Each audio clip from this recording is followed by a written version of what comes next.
So this review for December 8th, 2020 is going to be about that Syrian chemical attack and the OPCW report and some of the fallout still coming out of that whole case. So OPCW, that's the Organization for Prohibition of Chemical Weapons.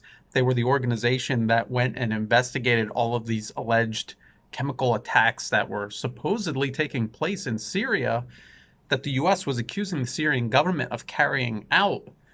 And this particular attack was in 2018, and this was in the eastern part of Damascus. This was on the very eve of the Syrian government's victory and liberation of that area that was just overrun by Western-backed terrorists. And so, right on the eve of victory, somebody allegedly released these chemical agents from these canisters.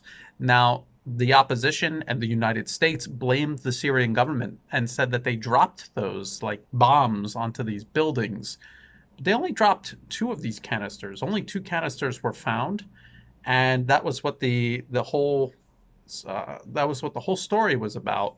And now this RT article that I'm looking at right here, OPCW director worried truth about Syria chemical attack report would feed Russian narrative. Now, of course, the Russian narrative is that the US was making this up.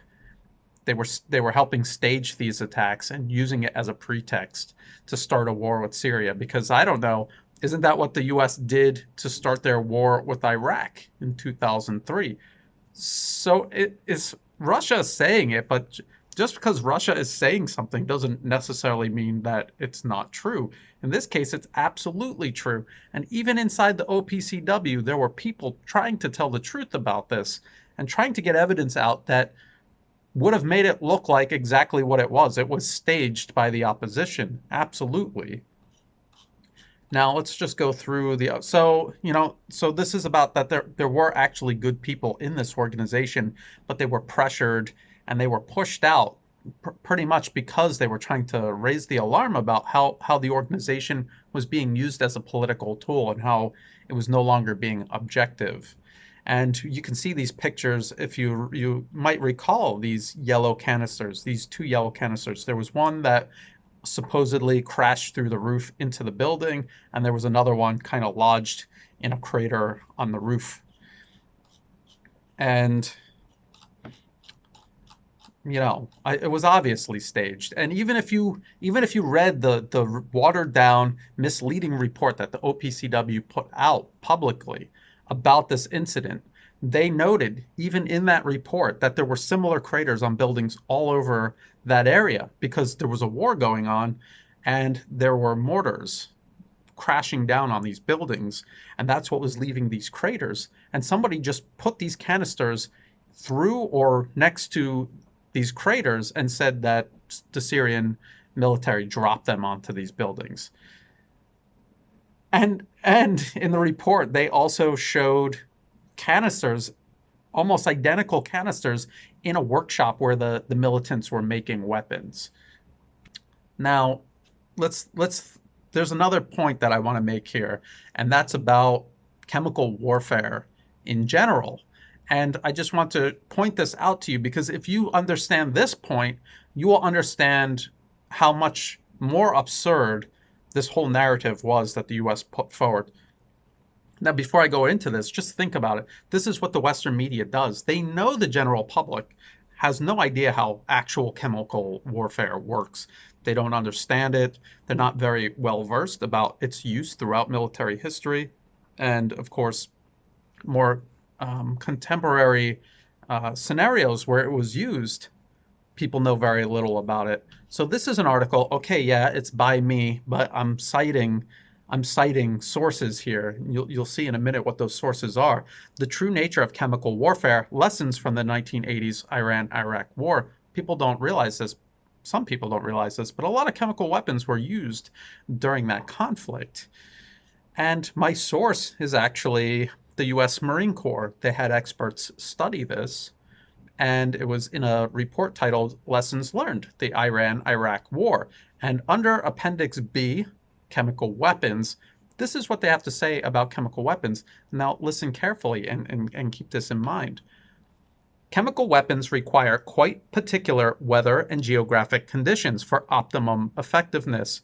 Given the relative non-persistence of all agents employed during this war, including mustard, there was only a brief window of employment opportunity, both daily and seasonally, when the agents could be used. So they're saying the geography has to be just right.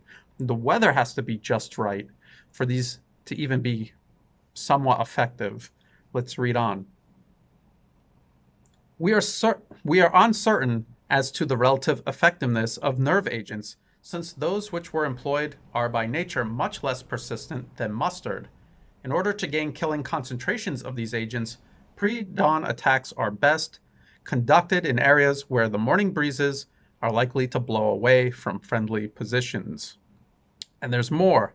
Chemical weapons have a low kill ratio, just as in World War I, during which the ratio of deaths to injured from chemical weapons was 2 to 3%. That figure appears to be borne out again in this war. Although reliable data on casualties are very difficult to obtain, we deem it remarkable that the death rate should hold at such a low level, even with the introduction of nerve agents. While such weapons have great psychological potential, they are not killers or destroyers on a scale with nuclear or biological weapons. And the report also goes into how conventional weapons are so much more effective and deadly than chemical weapons. And they just said it right there. It's more of a psychological thing than anything else. But even for it to be an effective psychological weapon, you have to use it on such a large scale and under just the right conditions. And the right scale is never going to be just 2 canisters dropped on 2 buildings on the eve of victory for the Syrian government, because it would have no tactical or strategic point to do that. And the political risk is overwhelming, because the Syrian government knows that if they were to use chemical weapons in any capacity and in any amount, the US would use that as a pretext to attack Syria. So why would they just drop 2 canisters, which would have no effect at all whatsoever on the outcome of the battle that they were going to win anyway? Why would they do that? Conversely, why would the opposition do that? It's quite obvious. So anyway, that's covering this OPCW. Just keep this background information about chemical weapons and chemical warfare in mind. So, like, if we read this and we're able to educate the public about the true nature of chemical weapons and warfare, this is going to be much harder for the US to sell in the future than the next time they try to use this propaganda tactic. If people understand that chemical weapons need to be used on a huge scale, and anything as small as this case here in Syria, if it's a case that small, it's the minimum amount needed for the US to use as a pretext to start another war based on WMDs, and that's it. It's an amount that is useless for any other reason. For the Syrian government to have used such a small amount like this would make absolutely no sense at all. It would be something that you would do if you desperately wanted to lose the war, which the Syrian government obviously didn't want to do. So anyway, that's about it for this review. For my patrons who make these videos possible, thank you very much. And if you're watching this when I publish it publicly, please like and share it if you thought it was useful. Check the video description for links to the references that I used in this video, and also for links to ways that you can help support my work, including my Patreon account, where not only are you able to contribute monthly, but you're also getting content and benefits in return. And as always, thank you very much for watching.